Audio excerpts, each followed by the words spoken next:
Metka in Janez sta prijatelja. Konec leta ona njemu podari čokolado, Janez darilo sprejme in ji podari bombone. Prav tako naredi večina prijateljev. A zakaj se sploh obdarujejo?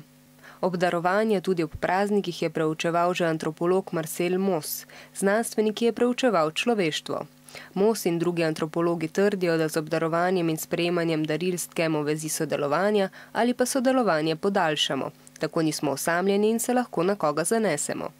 Z obdarovanjem torej ne podarimo darila, ampak odnos. Janez in Metka z izmenjavanjem daril torej potrjujeta in obnavljata njune prijateljske vezi. A te vezi in odnosi veljajo le določeno enoto časa, ki se od družbe do družbe razlikuje, zato je treba obdarovanje ponoviti, ko ta čas poteče. V tem primeru torej obdarovanje stke vezi za 1 leto, potem pa ga je treba ponoviti. Torej, božično-novoletni čas je obdobje prehoda. V tem času se obdarujemo, da stkemo vezi ali podaljšamo stkane vezi za 1 enoto časa, torej za 1 leto.